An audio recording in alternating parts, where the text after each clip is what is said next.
Remontémonos al mes de agosto del año 1971, en un pequeño pueblo de nombre Belmes de la Moraleda, situado al sur de España. En aquellos días, o más específicamente el 23 de agosto de aquel año, el pueblo de Belmes estaba sometido a un calor casi insoportable. Pero si tú has visitado las viejas casas en zonas rurales, sabrás que hace muchos años eran construidas con adobe y que de hecho las paredes eran tan gruesas que en el interior de aquellas viviendas la temperatura era muy fresca y agradable. Pero vamos a centrarnos en la historia, que no han venido aquí a recibir una cátedra sobre arquitectura vernácula. Doña María Gómez se encontraba preparando la comida. Ya había terminado de cortar los ingredientes y se dispuso a prender el fuego para cocinar los alimentos. Pero no se encontraba sola. Su pequeño nietecito de escasos meses de edad jugaba tranquilamente en el suelo de aquella habitación. El bebé, dentro de su inocencia, balbuceaba a su abuela, pero de una manera extrañamente insistente. Doña María, quien tenía en su rostro una sonrisa, volteó a ver a su nieto, quien en la precaria fragilidad de sus escasos meses de vida señalaba algo en el piso. La sonrisa de aquella señora poco a poco se fue esfumando, cambiando a una expresión de terror, y no era para menos. En el piso, que estaba formado por baldosas de color granate, su pequeño nieto señalaba una mancha muy extraña junto al fogón. Una mancha con forma de rostro humano.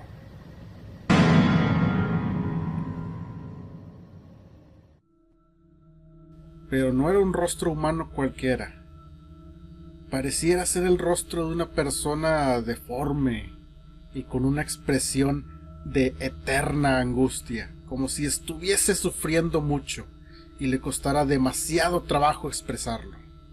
Doña María entonces llamó a su esposo, don Juan Pereira, y juntos comenzaron a examinar más a detalle aquella mancha terrorífica, a la cual, por más que la miraban, no conseguían darle una explicación. Conforme transcurrían los días, aquella mancha tomaba una apariencia más nítida, como si aquel rostro intentara salir de su encierro en el suelo. Doña María, don Juan y su hijo Miguel intentaron en vano borrar aquella imagen, la frotaban durante horas sin conseguir eliminarla, y por el contrario, sucedía algo mucho peor, algo que si tú lo hubieses presenciado de manera personal, te helaría la sangre y te pondría la piel de gallina. Los ojos de aquel rostro en el piso se iban dilatando cada vez más, mostrando un gesto atemorizante y de indescriptible tristeza. La noticia hizo eco en los pueblos cercanos a Belmes de la Moraleda. Mucha gente curiosa llegaba a la casa humilde de la familia Pereira para contemplar aquel extraño fenómeno. Miguel Pereira, hijo de aquella pareja de ancianos, no soportaba más las molestias que le ocasionaban tantas visitas. Eso, aunado al pánico que se apoderaba de su mente durante las noches, un día decidió terminar de tajo con todo esto. Tomó un pico y comenzó a demoler el piso donde se encontraba aquel rostro dibujado. Y una vez que terminó de hacerlo, el cansancio no fue impedimento para que mezclara un poco de cemento, logrando así verter una capa de concreto sobre el piso demolido. La familia completa se sintió aliviada. Aquel tormento había terminado, o por lo menos eso creía.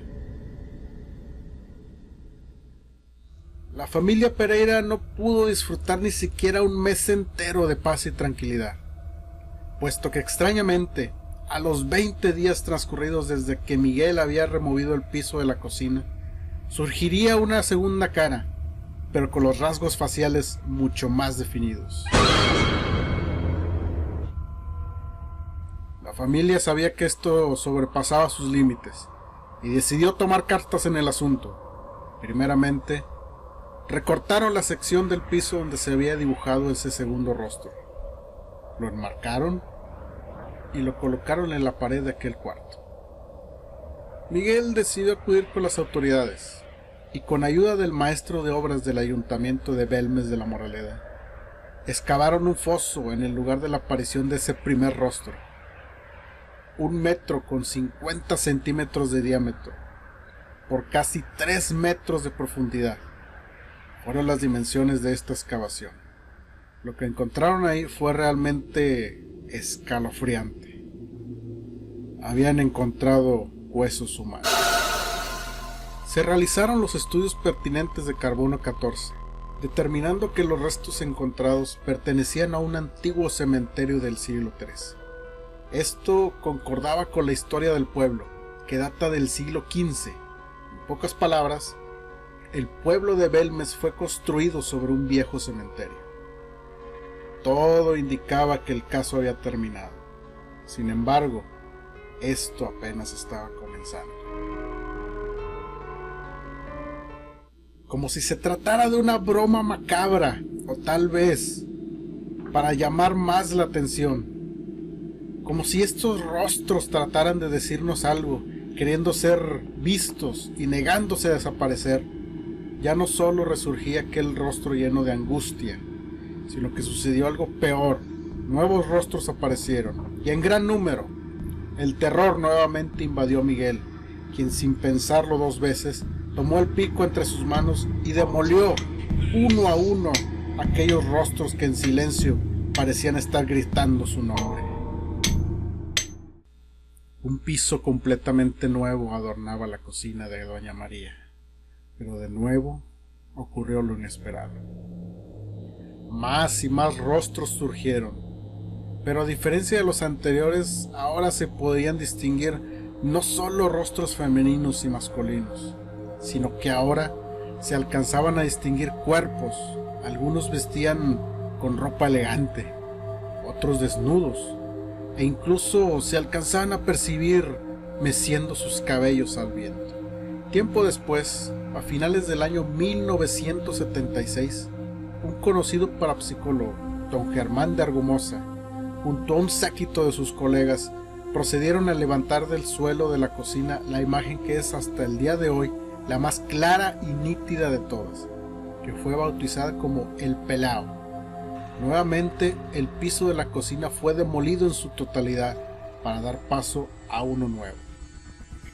Increíblemente no habían pasado más de 2 semanas cuando nuevamente aparecieron otros rostros, nuevos cuerpos dibujados, pero ahora se estaban adueñando de toda la casa. No solo aparecieron en el piso de la cocina, paredes, techos, en fin, todas las habitaciones de la casa habían hecho acto de presencia. Y como si se tratara de una presentación con diapositivas del PowerPoint, conforme transcurrían los meses, algunas imágenes desaparecían sin causa aparente, y en su lugar, nuevos rostros, nuevos cuerpos aparecían. Algunos años pasaron, y aquellas gentes que en un principio creían la veracidad de este caso, comenzaron a ser incrédulos. Atribuían el fenómeno a una manipulación por parte de la familia Pereira. Pensaban incluso que alguien se divertía pintando las extrañas formas para después burlarse de la gente. Grandes investigadores e incluso algunas universidades de Europa y Argentina han estudiado los fragmentos de las caras que aparecieron hace poco más de 40 años en una humilde casa en el poblado de Belmes de la Moraleda. Quizás piensas que no hay nada más que decir al respecto de este tema, pero prepárate, que esto todavía no termina y está comenzando a oscurecerse cada vez más. Tiempo después, esta noticia ya había adquirido una trascendencia tal que incluso un grupo de investigadores paranormales decidieron instalar micrófonos ultrasensibles por toda la casa de Doña María. Y al revisar las grabaciones, se dieron cuenta que habían captado algo más que el ambiente nocturno en paz y silencio.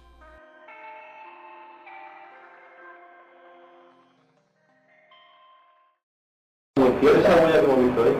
que no estoy seguro si es una disposición ordenada del portamiento, parece una huella diminuta. Esa huella que hemos visto ahí, que no estoy seguro si es una disposición ordenada del portamiento, parece una huella diminuta. María, pregunte usted.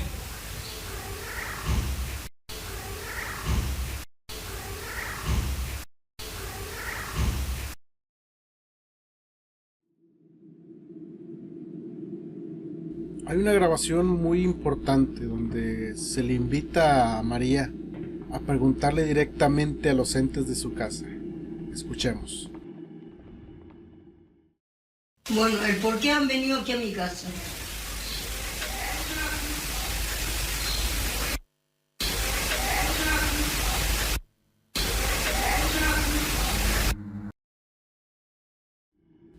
El investigador Pedro Amorós pregunta directamente si en ese lugar habían algunos entes o seres invisibles. La respuesta fue contundente. Bueno,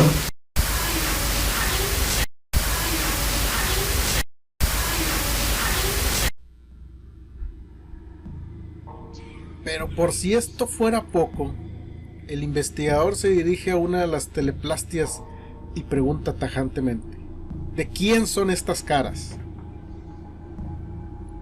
La respuesta fue igual de contundente.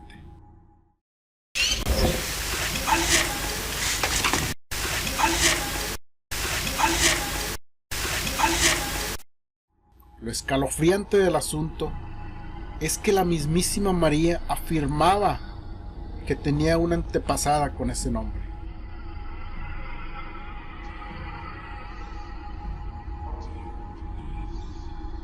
Otras psicofonías fueron grabadas, pero entre las más perturbadoras tenemos las siguientes.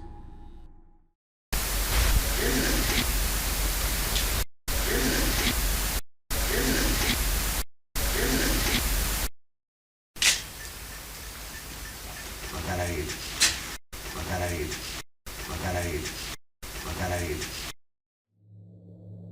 Días después del fallecimiento de Doña María, en febrero del año 2004, estos investigadores volvieron a la casa marcada con el número 5 de la calle Real e hicieron otra pregunta a los entes que permanecían ocultos entre las sombras de aquella vieja y humilde casita.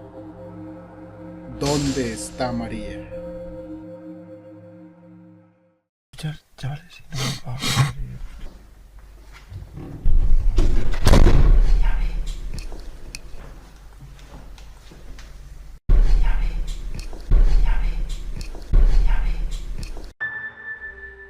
¿Aún no estás satisfecho?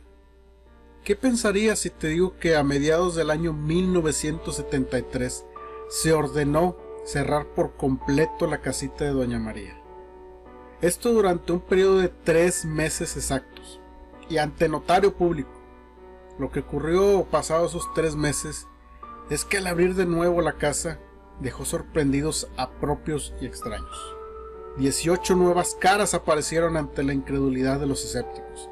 Resultaba imposible que María, su esposo o alguno de sus hijos hubieran sido los autores de las nuevas manifestaciones. Otra de las pruebas que ponen a los detractores escépticos contra la pared es el hecho de que las imágenes parecían manifestar algún tipo de vida, pues al pasar de los años se demostró que algunas de estas teleplastias se movían.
¿Recuerdan que les mencioné que una de las psicofonías nos daba el nombre de una supuesta antepasada de María?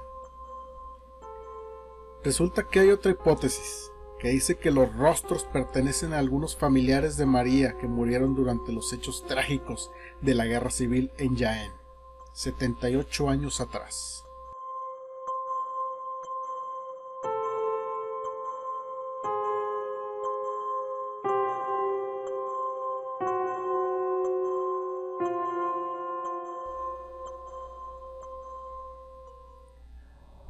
Resulta difícil de creer que este tema haya durado poco más de 40 años sin ser descifrado de manera contundente.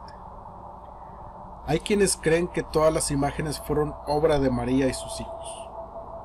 Incluso hay detractores que afirmaban que dichas imágenes se hicieron con ayuda de pinceles, o incluso con ayuda de agua, aceite, vinagre y hasta sales de plata. Todo esto sobre el cemento fresco. Otro dato interesante y que ayuda a los escépticos es el hecho de que bajo el subsuelo de aquel pueblo existen corrientes de agua que a su vez provocan altas concentraciones de humedad que se filtra a través del piso de la casa de Doña María. Pero entonces, ¿por qué solamente en el número 5 de la calle Real se hicieron presentes estas manifestaciones?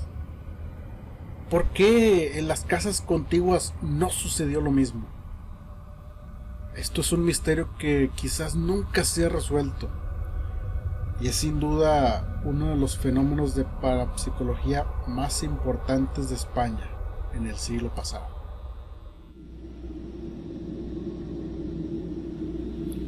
Que tengan muy dulces sueños.